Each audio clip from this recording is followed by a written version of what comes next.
dia 30 de outubro de 2022, um dia histórico para o Brasil. Foi o segundo turno da eleição mais polarizada desde a redemocratização. De um lado, o então presidente Jair Bolsonaro tentando a reeleição e manter a cena de que nenhum presidente, quando estava no poder, perdeu quando disputou o pleito novamente. Do outro, Luiz Inácio Lula da Silva, que tentava ser eleito presidente pela terceira vez. Aliás, foco no eleito, porque o Getúlio Vargas já tinha sido presidente 3 vezes, só que ele não foi eleito em todas elas. E o Lula também tentava manter o tabu de que nunca houve uma virada presidencial no segundo turno. E qualquer um podia ganhar, mesmo que o Lula tivesse um ligeiro favoritismo. Como esperado, Bolsonaro larga na frente.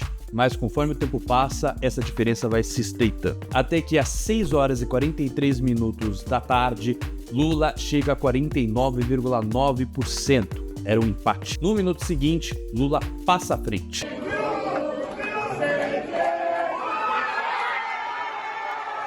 E no final, ele vence com 50,9% dos votos válidos. Às 19 horas e 57 minutos, Renata Lopretti chamando minha atenção para este momento. Você está vendo na tela, a cor pintou. A Justiça Eleitoral acaba de confirmar a vitória de Luiz Inácio Lula da Silva, do PT. Você tem noção que não chegou a 2% de diferença? Pouco mais de 2 milhões de votos de distância. Que, sinceramente, para o Brasil não é nada. Uma metáfora com o futebol. Se essa disputa fosse um jogo, ele teria sido resolvido nos pênaltis. Vai partir Cocu, na perna esquerda, ele tá parado!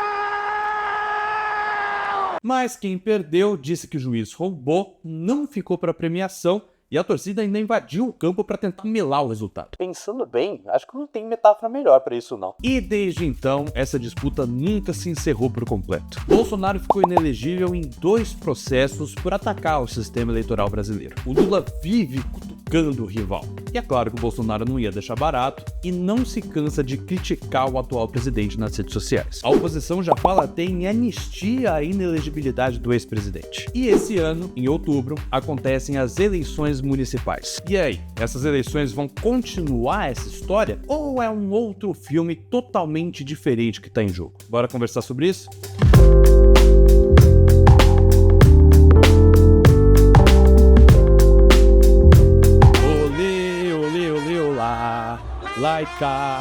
Laica. E aí, esse é o jingle do dia. Gostou? Não? Então pega esse. Laica aí, confirma, se inscreve no canal. Pronto, agradei gregos e troianos. Mas tirando essa vergonha que eu acabei de passar, realmente ajuda muito se você der o seu like aí no nosso conteúdo, se inscrever no canal se você não for inscrito ainda, ativar o sininho para não perder os nossos próximos conteúdos e também compartilhar com outras pessoas essa mensagem desse vídeo. Olha só, um ponto que não é disputado é a importância dessas eleições. Não vai desprezar o seu voto não, viu? Independente se você mora numa capital ou numa cidade pequena do interior. Afinal, é justamente na esfera municipal que a política faz mais diferença prática na sua vida. Mais pra frente, nos próximos meses, a gente ainda vai publicar outros vídeos explicando quais são as funções de um vereador, de um prefeito e como que cada um é eleito. Mas, só pra você ter um parâmetro, o asfalto, as creches, boa parte do ensino básico da segurança pública, os postes, a prevenção de enchentes, os ônibus, tudo isso são algumas das atribuições dos prefeitos e vereadores. Então tá aí, pra você saber cobrar direito. Ou elogiar direito, também não tá tudo uma desgraça. Né? Posto isso, vamos fazer aqui o que na ciência política se chama de análise de conjuntura. Mas relaxa que eu vou ser didático, tá? Conjuntura é uma palavra que vem de conjunto mesmo. E é um conjunto de elementos, evidências, aspectos, possibilidades de um contexto político. E nesse caso, também eleitoral. Para uma parte das pessoas, as eleições desse ano tratam de aspectos mal resolvidos na eleição passada de 2022. Para outros, elas vão antecipar as próximas eleições gerais, em 2026. Mas eu posso contar um segredo para vocês? Em geral, as eleições desse ano não são um segundo turno de 22, nem são um prelúdio de 26. Apesar de elas terem, sim, elementos das duas eleições. O Brasil tem 5.568 municípios, e a esmagadora maioria deles tem uma dinâmica absolutamente nada a ver com a dinâmica federal. Para você ter uma ideia, em algumas cidades, o PT do Lula tem aliança com o PL do Bolsonaro. Incoerência?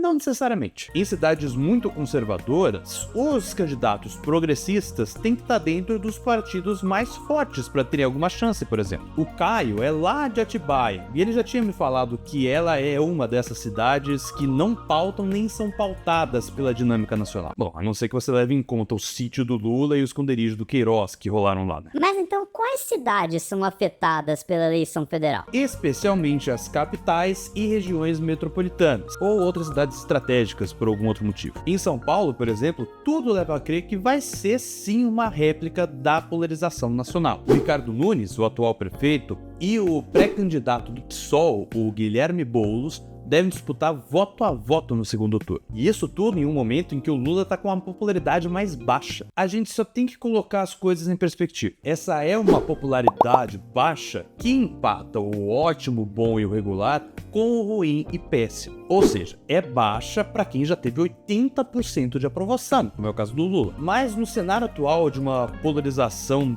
bastante consolidada e uma disputa basicamente meio a meio na população, sinceramente não tá tão horrorosa a situação do atual presidente, não. O Lula seria reeleito se a eleição fosse hoje, inclusive. O máximo de aprovação que o Bolsonaro teve no governo dele foi de 40%. E sinceramente, hoje em dia, para um governo ter 40% de popularidade tá ótimo. Mas voltando para as prefeituras. Claro que no fim do dia, eles vão pegar os 5.000 e tantos municípios que tem no Brasil e avaliar para ver a evolução partidária. Mas, via de regra, quem deve dominar essa parada é o Centrão, viu? Mas por que, Diego? O povo é burro, burro, burro, incompetente. Calma lá, sem agredir. Cuidado com chamar de burro quem vota diferente de você, viu? Porque cada um tem os seus próprios motivos para fazer as suas escolhas. Então, antes de xingar o outro, busque entender os argumentos dele e julgue e questione os argumentos.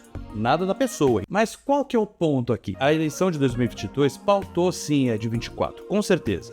Mas talvez não exatamente do jeito que você imagina. É o legislativo, ou seja, os deputados que importam muito para a eleição desse ano. Por quê? Porque o deputado tem a premissa e a prerrogativa de irrigar a sua base eleitoral, especialmente o seu município, com emendas parlamentares e verbas. E ele pode pressionar os ministros para isso, inclusive. Por isso que o deputado em si pode ser um forte candidato ou pode ser um apoio muito relevante para um aliado na região. Mas, além disso, é a partir da eleição dos prefeitos e vereadores que começam a se formar as alianças para 2026, entendeu? É muito importante para o deputado ter bases consolidadas.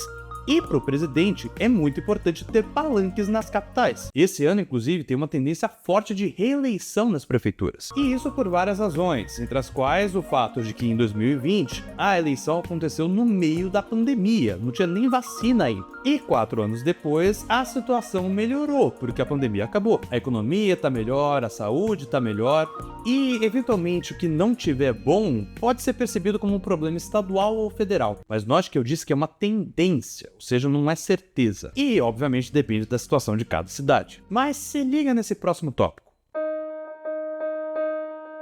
Pois é, você não leu errado. Na ordem cronológica, eleições presidenciais nos Estados Unidos, que acontecem em novembro. Essas eleições podem influenciar de várias formas diferentes. Se o Biden ganhar, pouca coisa deve mudar. Agora, se o Trump ganhar, aí dois fenômenos com direções totalmente opostas podem acontecer ao mesmo tempo. Por um lado, o Brasil pode ganhar mais espaço na economia global. Isso porque o Trump tende a ser mais isolacionista e forçar mais essa guerra comercial com a China. Por outro lado, ele é um dos líderes de uma união de lideranças de ultradireita no mundo. E poderia facilitar uma eventual radicalização do Brasil em 2026 se um episódio como o 8 de janeiro acontecesse. Ou você acha que foi por acaso que do nada o Alexandre de Moraes virou pauta do Elon Musk e de algumas subcomissões na Câmara dos Estados Unidos? De repente eles acordaram com a careca reluzente do Xandão na cabeça, será? Agarre o Alexandre de Moraes pelo colarinho dele e sacuda a cabeça de ovo dele e o jogue dentro de uma lixeira. Apesar de não dar pra cravar, é de se questionar. Mas além dessas eleições, em fevereiro do ano que vem vão rolar as eleições para presidente da Câmara e do Senado aqui no Brasil. E aí, meus amigos, esqueça tudo e acompanhe. Tanto o presidente da Câmara dos Deputados, Arthur Lira, quanto o Rodrigo Pacheco, que é presidente do Senado, não podem ser reconduzidos. O Pacheco pode até virar ministro do Lula e um possível aliado para 26. Ele deve encaminhar o Davi Alcolumbre como seu sucessor, o que significaria um Senado com mais boa vontade para com o governo. Mas na Câmara é que são elas. O Lira ainda não sabe quem pode ser o seu sucessor. Vários nomes são citados, entre eles Marcos Pereira, do Republicanos, que é ligado à Igreja Universal, mas é afeito a Lula. Isnaldo Bulhões, do MDB, é um cenário parecido. Acontece que esses partidos do Centrão são gigantes em questão de capilaridade nacional, mas são ultra fragmentados ideologicamente falando. E isso acontece justamente por disputas distritais, que são os municípios e regiões. O Republicanos está na oposição e tem um ministério. E o MDB tem a Simone Tebet, que está no governo, e também o Ricardo Nunes, que é oposição ao Guilherme Boulos em São Paulo. Pois é, a política é algo bem mais complexo do que a média das pessoas pensa. E aí, já sabia da importância de tantos eventos políticos nos próximos meses? E se você quiser entender melhor qual que é a diferença de atuação entre um político que está no poder executivo ou no poder legislativo, tem uma conversa muito legal com o Eduardo Cury, ex-prefeito de São José dos Campos e ex-deputado federal. Tá aqui no canto para você assistir. E se você ainda não deixou o seu like, deixa o seu like agora, se inscreva no canal aqui embaixo se não for inscrito ainda, ativa o sininho das notificações e compartilha o que você acha que vai se interessar por esse conteúdo.